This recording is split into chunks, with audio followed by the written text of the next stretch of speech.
ইসলামী শরীয়তের ইবাদত কি মুরগি রান্না করা, যা আপনার ইচ্ছামতো লবণ তেল দিয়ে আপনি ভুনা করে খাবেন, আপনার ইচ্ছামতো ঝালের পরিমাণ দেবেন? মুহাম্মদুর রাসূলুল্লাহ সাল্লাল্লাহু আলাইহি ওয়াসাল্লাম ইসলাম কমপ্লিট করে গেছেন। ইসলামকে পূর্ণতা দান করার পরে তিনি দুনিয়া থেকে বিদায় হয়েছেন। ওহী যেদিন শেষ হয়েছে নাজিল, সেই দিন আল্লাহ পাক তাকে উঠিয়ে নিয়েছেন দুনিয়া থেকে। কিয়ামতের আগ পর্যন্ত জিবরিল আমিন আর ওহী নিয়ে আসবেন না। 400 বছর পরে 4 মাযহাবকে ফরজকে বলল, 4 ফরজের 1 ফরজ তো আপনি মানলেন, আর 3 ফরজ গেল কোথায়?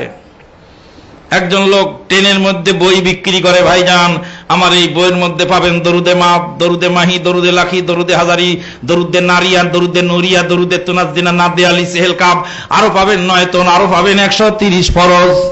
10 টাকার বইয়ের মধ্যে দুনিয়ার সবকিছুই আছে। আমি বললাম, ও খোকা, এটা কি এ বছরের ফরজ না গত বছরের ফরজ? হ্যাঁ, বছরে বছরে ফরজ আবার কম বেশ হয় নাকি? কেন রে বাবা, গতবার যে 30টা রোজা গেল, এবার যে 29টা গেল, তো একটা কম বেশ হয় নাই? আরে গত বছরে 30 রোজা ফরজ ছিল, এবার 29 রোজা ফরজ। রোজা যেমন একটি কমেছে, আবার নিয়ত তো একটা কমেছে। 30 রোজা 30 ফরজ, 30 নিয়ত 30 ফরজ। ও তো তুই 30 দিয়ে গুনে তো 130টা বানাস, তো ওখানে তো একটা রোজা যেমন কমলো, একটা নিয়ত কমলো, দুইটা তো একসাথেই কমলো। ওই জন্যই তো বললাম যে এ বছরের ফরজ না গত বছরের ফরজ। তারপরে আছে 4 মাযহাব 4 ফরজ, 4 কুরসি 4 ফরজ। 4 মাযহাব 4 ফরজ, তুমি কয় মাযহাব মানো? বলে আমি 1 মাযহাব মানি। তো 4 মাযহাব 4 ফরজ, তুমি 1 মাযহাব মানো, আর 3 ফরজের খবর লও, তারপরে কথা বলো। বলছে 4 মাযহাব 4 ফরজ একটা মানলেই চলে, আর 3টা বিশ্বাস করলেই চলে। কালকে থেকে আসরের নামাজ 4 রাকাত, 1 রাকাত পড়বে, আর 3 রাকাত বিশ্বাস করে সালাম ফিরাই দিও। তা আবার কেমন করে হয়? কে ফরজ করলো এই জিনিস? কে আবিষ্কার করলো ইসলামের মধ্যে? ইসলাম কমপ্লিট করে দিয়ে নবী মুহাম্মদ রাসূলুল্লাহ দুনিয়া থেকে বিদায় হয়ে গেলেন। কিয়ামত কাল পর্যন্ত ইসলামের এই কমপ্লিট ইসলামের মধ্যে 1 বিন্দু ঢুকবেও না, 1 বিন্দু বেরও হবে না। এমন কোন অন্যায় কাজ নাই যেখান থেকে উম্মতকে নবী সাল্লাল্লাহু আলাইহি ওয়াসাল্লাম সতর্ক জানান নাই। এমন কোন ভালো কাজ নাই তা উম্মতকে তিনি শিখিয়ে যান নাই। নবী মুহাম্মদুর রাসূলুল্লাহ সাল্লাল্লাহু আলাইহি সাল্লামের তিরোধানের পরে যদি আমি আপনি কোন কাজকে ভালো বলি, তাহলে বুঝতে হবে মুহাম্মদুর রাসূলুল্লাহ সাল্লাল্লাহু আলাইহি সাল্লামের চেয়ে আমরা বেশি বুদ্ধিমান এবং বেশি পরহেজগার।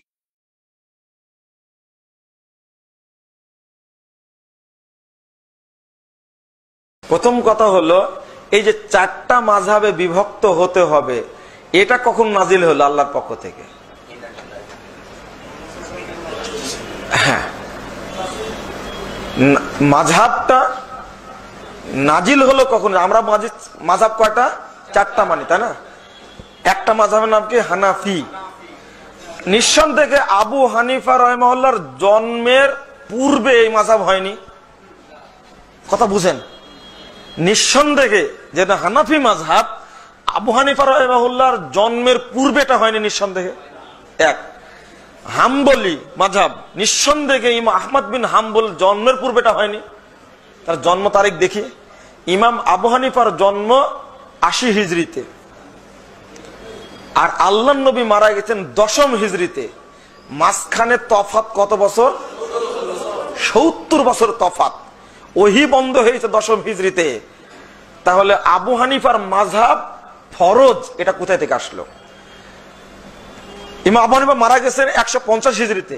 ইমাম শাফির জন্ম 150-এ, মৃত্যু হলো 204-এ। ইমাম মালিক রাহিমাহুল্লাহর জন্ম 93 হিজরিতে, মৃত্যু 179 হিজরিতে।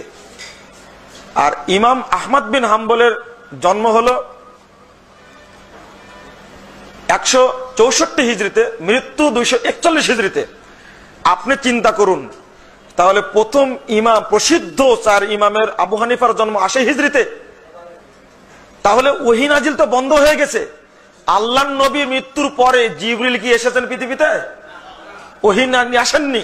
তাহলে মাযহাব ফরজ এটা করলো কে?